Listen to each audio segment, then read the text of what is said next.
Welcome to the Sales Lead Dog Podcast, hosted by CRM technology and sales process expert Christopher Smith, talking with sales leaders that have separated themselves from the rest of the pack. Listen to find out how the best of the best achieve success with their team and CRM technology.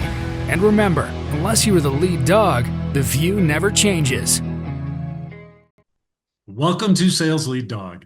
Today I have joining me for this episode of Sales Lead Dog, Mike Hadley of Nexus IT Consultants. Mike is a senior sales executive with Nexus. Mike, welcome to Sales Lead Dog.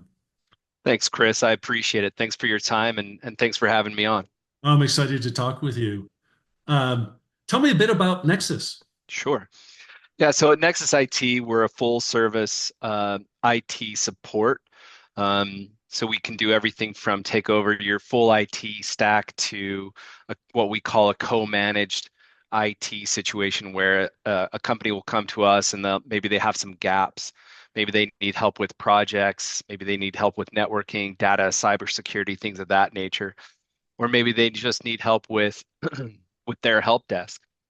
We can fill in those gaps, or we can do all of it. We have customers that have come to us and they've had a situation where sometimes like something happens with their IT guy or their IT team, and they're looking for someone to come in and fill those shoes. And we've done that from a full top to bottom IT support staff for those people. So that's the long and short of Nexus IT. I mean, there's a bunch we can get into the weeds on, but yeah. If I'm a business owner, what should I be thinking about these days? What should I be worried about or looking at or considering when it comes to my IT infrastructure? I mean, a lot of the things that we're seeing right now, and I would emphasize this just, in Utah and I'm in Utah and you're in Colorado, and I don't know the laws necessarily in Colorado, but in Utah recently there's been some legislation passed where you can be held liable for having your customers' information hacked. So the company can be held liable. And so they need to have those things in place. So you want to watch for that kind of stuff. We can definitely support on that. So a lot of the things right now that we're doing are assessments, security assessments, data breach assessments, cybersecurity awareness trainings, and things of that nature. It goes from just your basic, like we can do some email training, like what are the standards for email training, right? The biggest hole in any organization isn't necessarily being hacked. It's because somebody clicks on the wrong link that was an email was sent to them.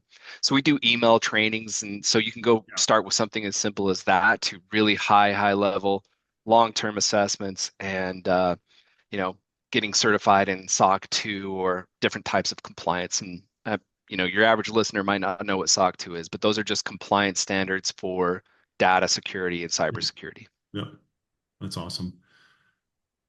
When you look back over your career, Mike, what are the three things that have really led to your success? Uh, I mean, first and foremost, I think I'm driven by my family. I mean, I'm a dad. I've got two daughters and now a son who I hold on everybody. I'm old. I look old. I get it, but I have a 1-year-old son. So, um, but I couldn't be more driven to provide for my family, take care of them. That is my number one motivator. No matter what it is I do, it's to take care of them. Um, and a second thing I think is just, I think if you're going to be in sales, you need to be driven by money. I mean, honestly, you need to have that drive that says, success to me means I closed X, Y, and Z deal. Um, Again, that goes back to supporting your family and taking care of your family. That is what it is for me. It's not necessarily like an expensive X, Y, and Z thing. It's just how do I provide the best possible way I can for my family. And number three, I think it's just a matter of learning from failure. I've certainly had my share. I've been let go. I've been fired, and in the sales world, it's usually because you didn't perform up to the standard of whatever company that you're with, whatever standards those are. And you have to face that. Sometimes the greatest lessons, I think, are in failing. Um, I think those are the best times to reset and reevaluate and take a good hard look at yourself in the mirror and figure out how you went wrong, where you went wrong, and how you can be better. Yeah. I'm a big believer in you have to fall on your face. Yeah. It's the best learning tool out there. Um, I fall on my face all Yeah. the time. Yeah. And I've Uh, been doing this for a really, really long time. Still fall on my face, but I'm still growing. That's the way I yeah. look at it is like, hey, I'm growing, I'm learning, I'm growing. Yeah, absolutely. You have to, and you have to take the lessons from it. You have to, even if you don't think it's your fault, pretend that it is, and then figure out, from that standpoint, just act as if it is your fault for a second, even if you don't think it is, because, everybody's got a million excuses, right? Yep.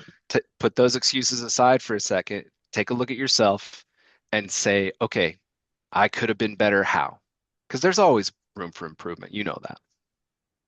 What was your dream job as a kid? Well, I had several. I was going to be a professional soccer player. That didn't pan out. I don't know why. I guess my knees were shot by the time I was 20 something. Yeah. Um, I wanted to be an artist when I was, maybe 8 years old or something. I think there is a painting hanging above my shoulder that I did in high school. Yeah. And really when I got to about 17, 18 years old, I was much more interested in becoming a sports medicine doctor. I was taking some pre-college classes in high school to go down that path. Um, and I'm still fascinated by the subject of that and the human body and what's capable and how to be more fit, even though I could be more fit as we sit here. But Yeah. How'd you get into sales? What's the story there? sure. So back to the high school days. I graduate high school. I'm 18 years old. I'm trying to figure out what I want to do. Meanwhile, I've always worked for my dad's construction company, summers and during the time from I was 12 until then, and I started going full time working for my dad's construction company. And then I signed up for some classes at the community college here to start going down that path of the sports medicine stuff. And I was sitting in my first semester of college, and I thought, man, I'm losing money right now. I'm losing money because I'm sitting here and not working for my dad's company at 18 years old. And I can't remember how much he paid me, but it was a lot for me at the time. Oh yeah. Probably, now, saying $15 an hour doesn't sound like much, but when No, I was but a kid, that's gold back then. exactly. Um, so I was losing money, and I thought, man, I think I'm just going to go to work for my dad, and my brothers did, and they were doing fine. My two oldest brothers were working for my dad's company, and so I thought, all right, well, I guess this is my career path. I'm going to go into construction. Um, I always thought I'd just, eventually run his company. Smash cut to the girl I was dating, in my 20s, early 20s. We were talking about getting married. Well, she had got a full ride scholarship to UNLV on a music scholarship. So I figured, all right, we'll go do 4 years in Las Vegas, and I'll figure out a way to support us. And so I just went to work down there. Um, so I'm a kid, 20 whatever years old. I'm running around trying to find this job. I find a job, and it's basically I'm just a runner for some law firms down in Vegas, just running around delivering stuff, running across Yeah. town delivering stuff. And I meet this guy who drove to me at the time. It was a really nice car. And he always looked sharp and he always had, just confidence. And he was also really just, engaging and Yep. um, had all the charisma. And I looked up to this guy immediately, and he was the guy who was responsible. He had sold this contract to these law firms that hired then runners like me. So I had gone to work for this company, and he was the guy who'd sold that contract. That's how I met him. So I kind of got to know him a bit, and I finally went to who was my boss at the time, not at the law firm boss, but of that company. And I said, well, I want to do what John does. And she said, well, you don't have any sales experience. And I was like, all right, well, how do I get some? And she was like, oh, hang in there, just keep doing a good job, and we'll figure out some place at some point. I was impatient, and so I started looking around for sales jobs so as to get myself some experience. And I found a job selling jewelry at a jewelry store in Vegas, which that's a whole other story. Like there's so many weird stories about working Oh, I bet. for, I bet. yeah. Um, so this family jewelry company hired me in Vegas. I worked for them for a little while.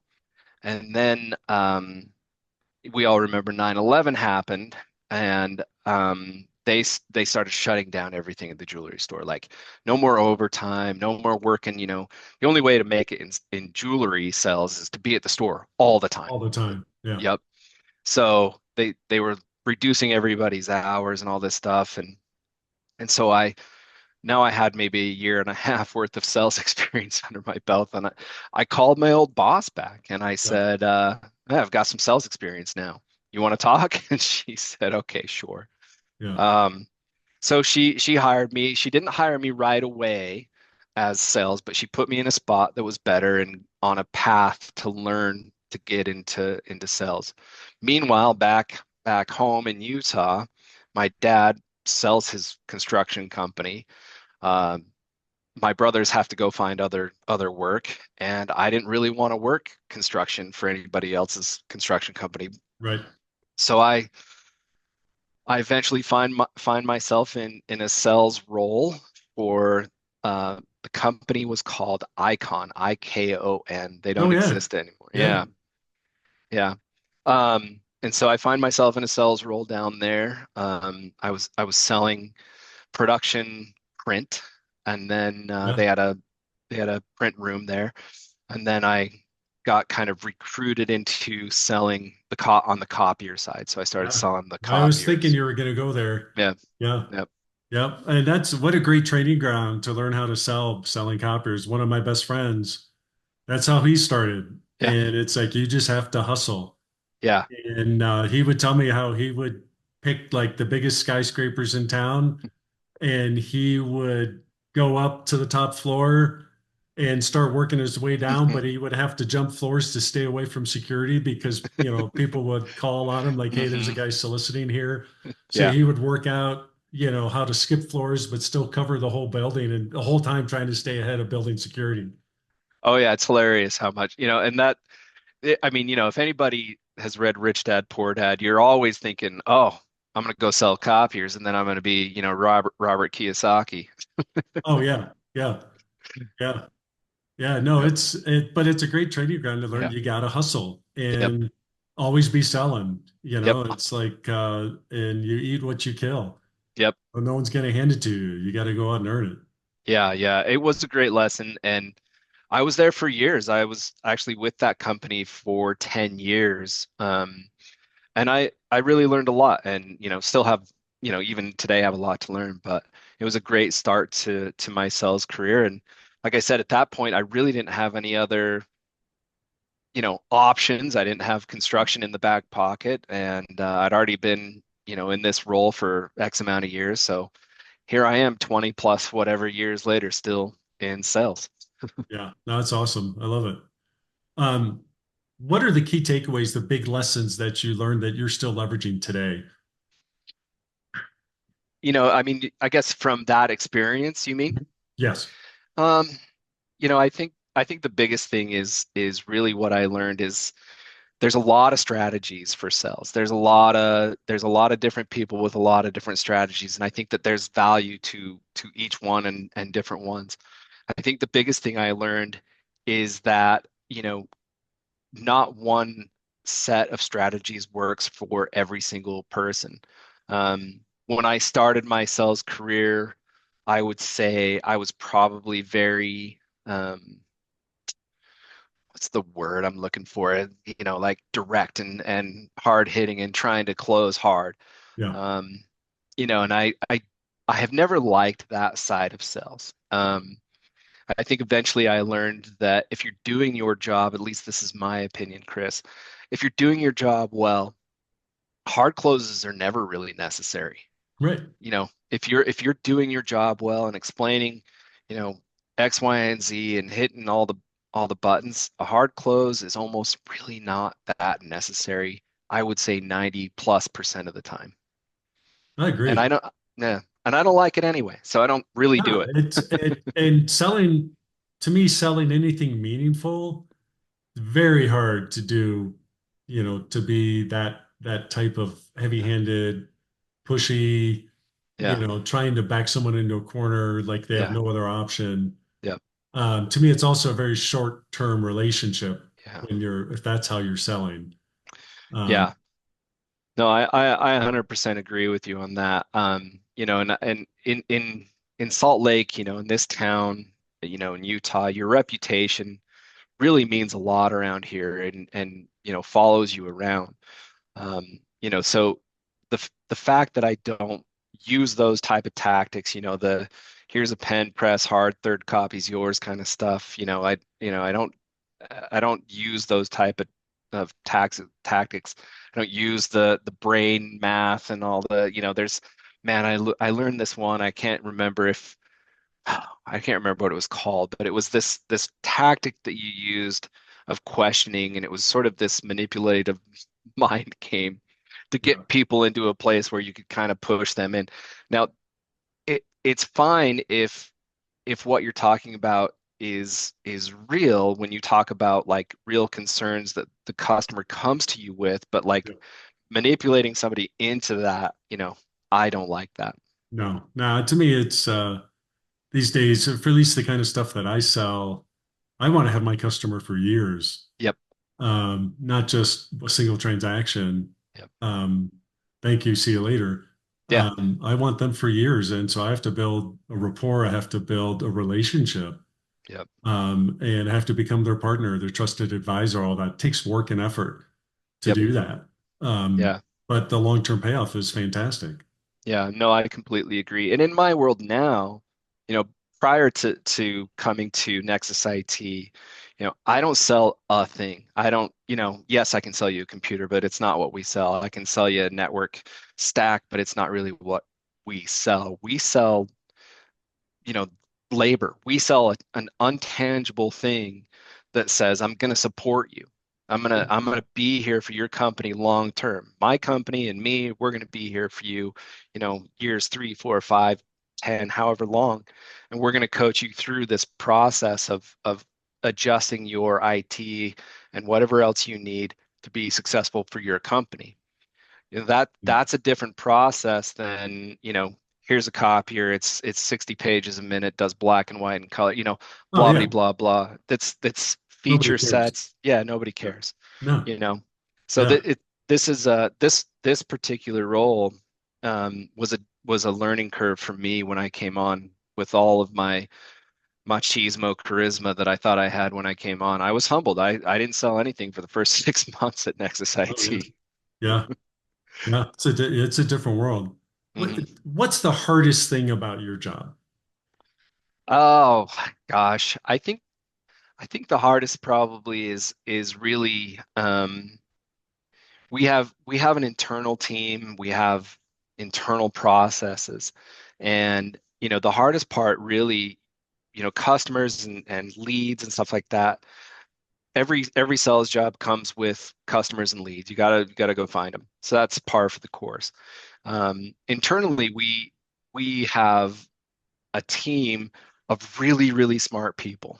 And then you got your sales guys. And I'm not saying the sales guys aren't smart, but I'm not smart like they're smart. They're really technically smart.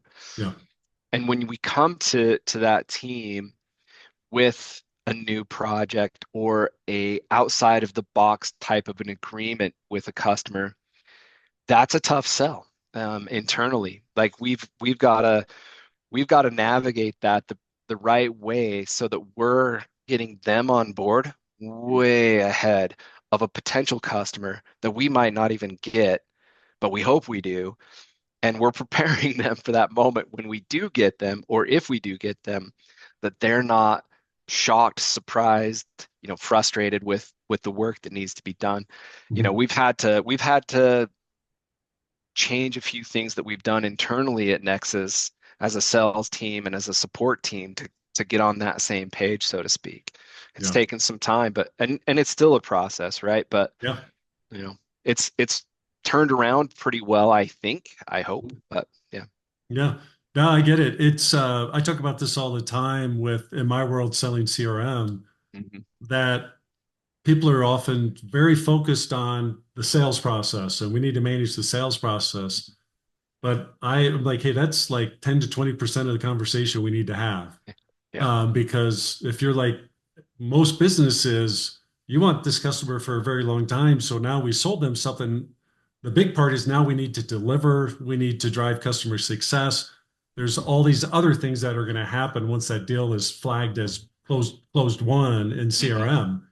Yep. There's a whole bunch of stuff that needs to happen now to make sure that we're successful and do all those things you talked about, that we Yeah. have that successful transition Yeah. to whoever now has to deliver, be it shipping, whatever Yep. business model you're in, there's a whole bunch that has to happen once that transaction is complete.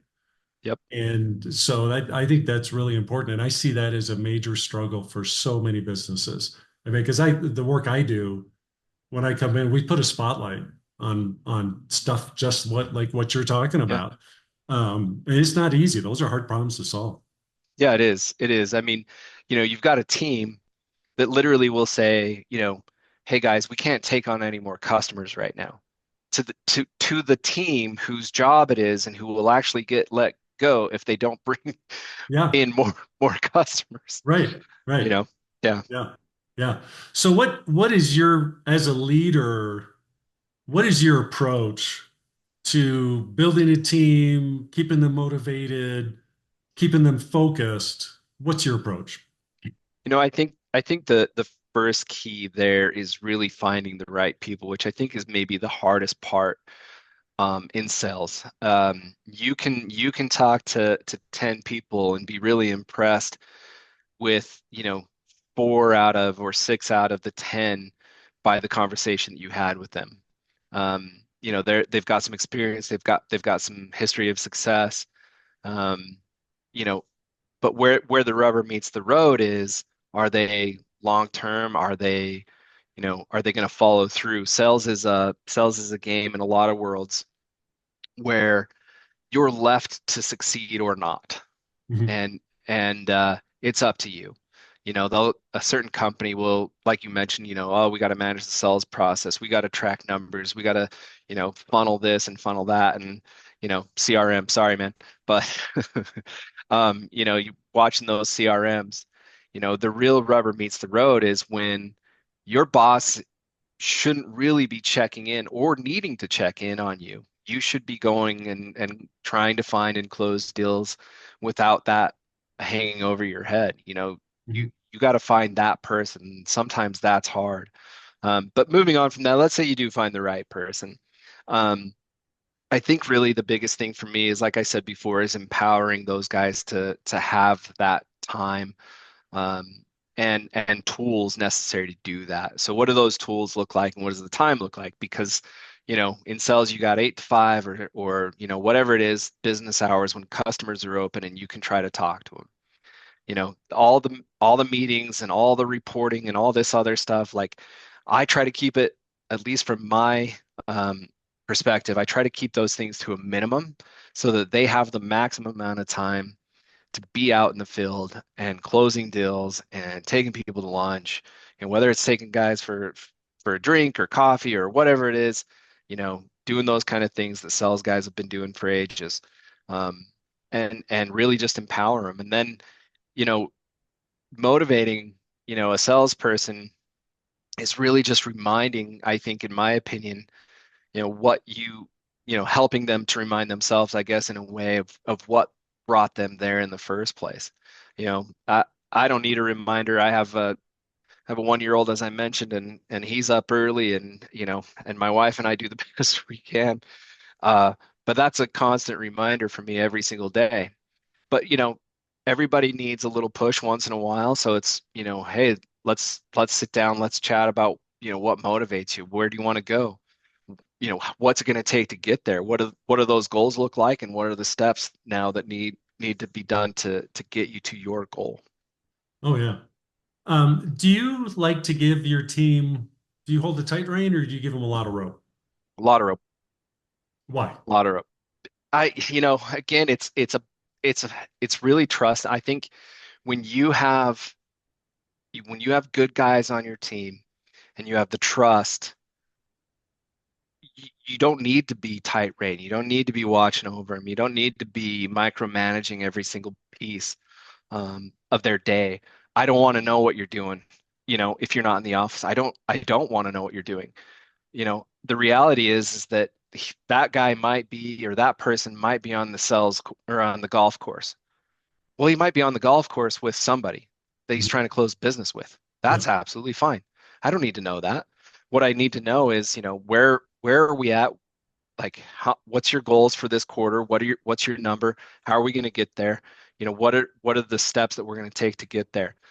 And if you're hitting those numbers and you're hitting those, KPIs, I don't like that term, but if you're hitting those KPIs, I'm not checking on you. If you're a Yeah. consistent performer, you know, my hands are, you're good to go. Let me actually just reference to a story, if you don't mind, Chris. No, go ahead.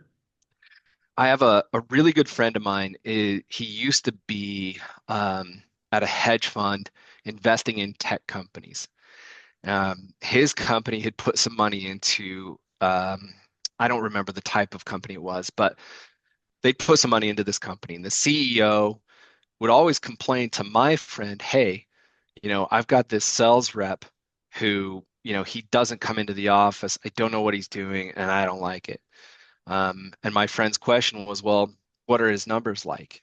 And he said, oh, best on the team, but I can't control him. And I think he only works, 4 hours a day. And my friend said, I don't see the problem.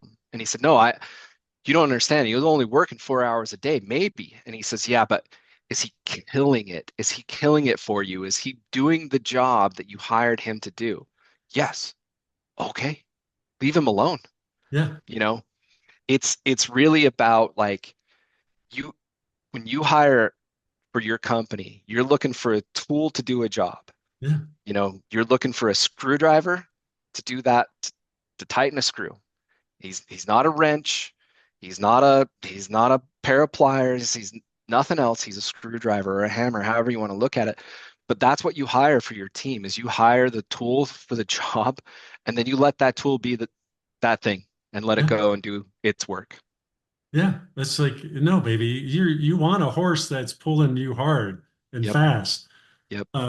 It's like, and if you don't have to hold the reins, that's the best. Yeah. It's the very Because best. you can focus on other stuff that, Yeah. put your effort where it's going to add more, actually add value to the business rather than trying to control this lead dog. We all Yep. want that lead dog that's crushing it for us, right? Yeah. 100%. Yep. Yeah. Yeah. You let them That's good go, stuff. and you don't worry about it. If they No. continue to crush it, hands off. Yeah, exactly. What if they're not? Yeah, I mean, then you got to start looking at it. You got to start looking at it and try to figure out what's going to take to turn that person around. I think that you got to have a conversation. It's 2 quarters in and they're not hitting. Um, you start to figure out where the disconnect is. Are there real issues? Are there real things in the market, in society, like maybe it's an election year, for example, and sales are a little slow around November. I don't know. Maybe that's a thing. There's always up and downs in our world where the first quarter is good and the last quarter of each year is usually the best, and those middle two are kind of rough. So at least from my perspective, you can't judge it on 1 or 2 quarters. You got to kind of look at a whole thing. But if they're consistently missing, and have been consistently missing, then yeah, you got to start looking at it. You got to start figuring out, is the motivation there? Is the skill there? And do they have what they need to be successful? And Yeah. if all those three things are there and they're still missing, then, it's a different conversation about, it's time to say, okay, and hey, I've been on the other side of this conversation. Hey, you're not hitting what we need you to hit. I've worked for companies with very high standards, higher than, a lot of sales organizations I've worked for. And if you're not hitting those numbers or those KPIs as you go through, they're going to put it to you. And, I was let go from one of those companies who I still like very much respect and have the utmost respect for my former boss who had to let me go. So how do you recover from that? Because that happens to everybody. If you're Sure. selling long enough, you're in that scenario. Yeah. It's very few people don't ever experience that in a sales career. How did you Yeah. come back from that experience? Gosh, that's a great question, honestly, Chris. For me at the time there was and again, I think as a leader in a leadership role, you need to look at these things. But for me in that moment at that time in my life, I was going through some pretty difficult things personally.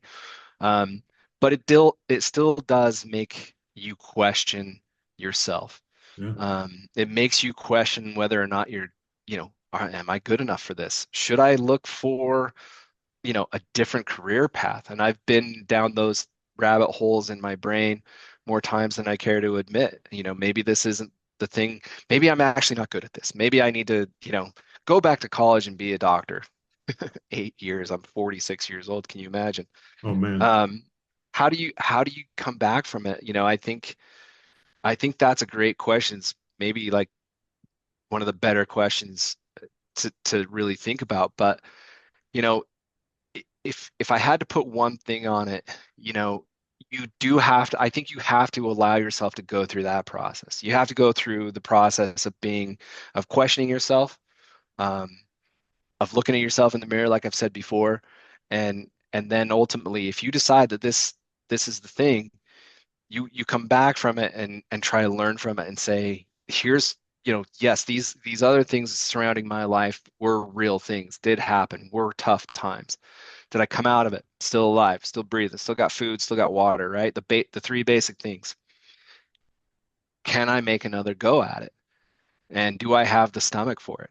And you know what it takes to succeed. You've had some success. You know where you failed. You know what happened when you failed. You can look at those things and try to be objective about it. Um, you know, Making excuses for it is one thing, but looking at it from a realistic perspective of, yes, my life and these personal struggles were happening, but that happened in this moment of my life, right? Like this, whatever time frame moment of your life, it happened, and you still came out of it, and you still got to provide. You still got, whatever it is, you got a roof over your head, or you got, bills to pay, kids to take care of, whatever it is, you still got to do something. Yeah. So you got to make that call and then really just push. You can find motivation in a lot of ways, and that's a whole other ball of wax that you can talk about on a different podcast, I'm sure. But Yeah.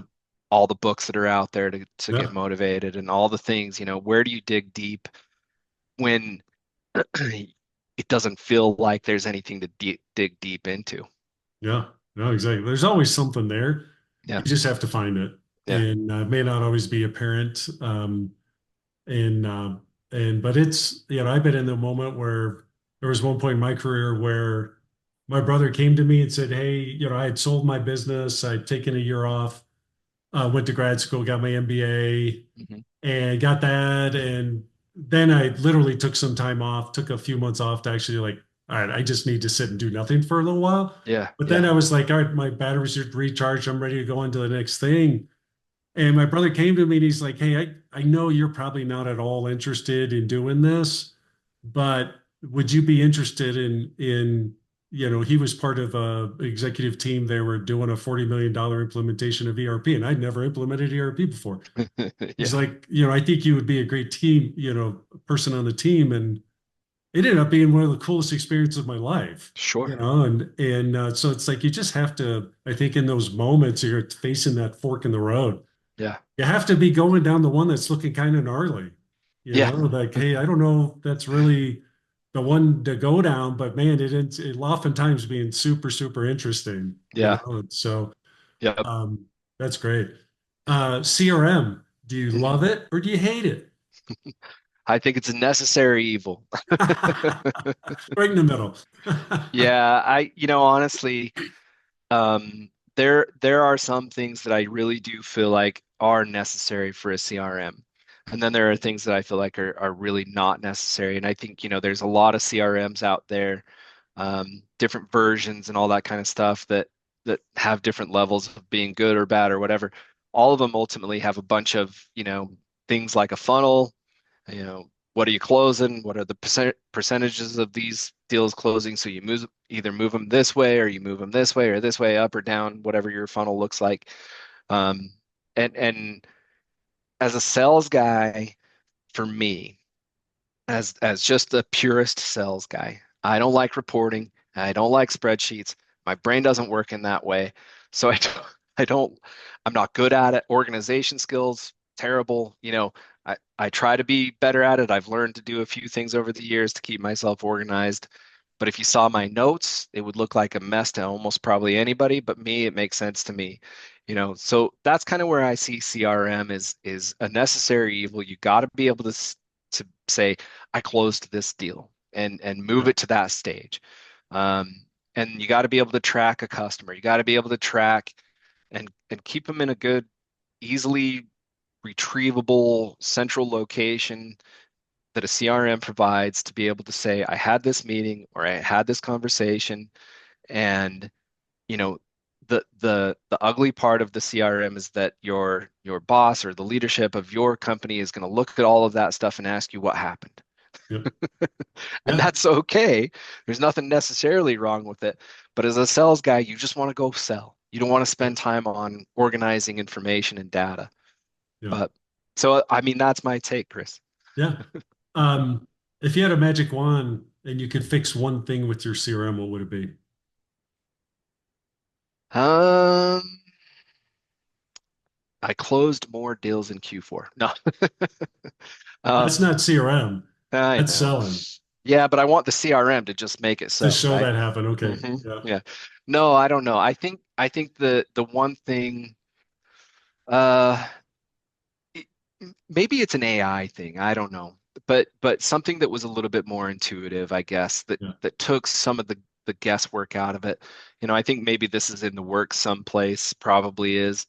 But every company wants to know what's the percentage of this deal closing. Well, I can tell you what I think, but it's still just a guess. Oh, Even yeah. if I think, Yeah. even if they said, Mike, and you and me and everybody in sales has had this happen. If you've been in sales longer than a year, Mike, we're closing this deal. We're going to get it done. And you're still 6 months later, a year later, or even Oh, yeah. longer, still waiting on that and Yeah. hoping, hey, when are we closing this deal, man? Yeah. And you didn't get it.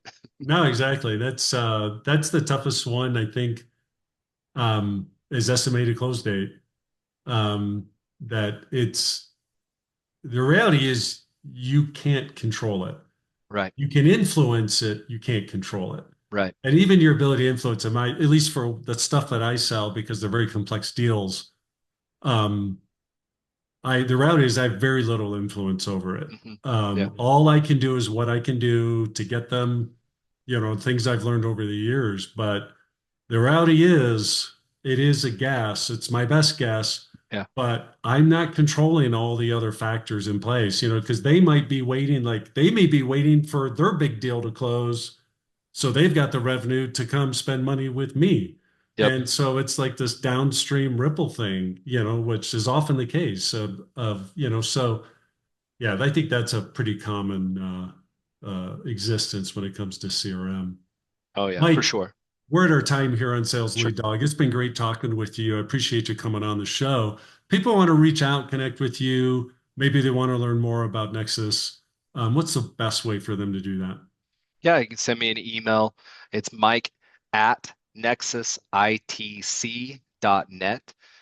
Happy to talk once you connect that way. I mean, we can set up a time to talk further via a Teams call or something like this. But yeah, or go visit us at our website at nexusitc.net. Awesome. If you didn't get any of that, that's okay. You can get it on our show notes at impellercrm.com/sales lead dog, where you'll get not only this episode, but all our 100+ episodes of Sales Lead Dog. So be sure to check that out. Subscribe. You also find us on YouTube. Be sure to check that out, subscribe, and so you get not only this episode, but all the future episodes of Sales Lead Dog. Mike, thank you for coming on Sales Lead Dog, and welcome to the Sales Lead Dog Pack. Hey, I appreciate it, Chris. Really appreciate your time. As we end this discussion on Sales Lead Dog, be sure to subscribe to catch all our episodes. On social media, follow us on LinkedIn, Facebook, and Instagram. Watch the videos on YouTube, and you can also find our episodes on our website at impellercrm.com/Sales Lead Dog. Sales Lead Dog is supported by Impeller CRM, delivering objectively better CRM for business, guaranteed.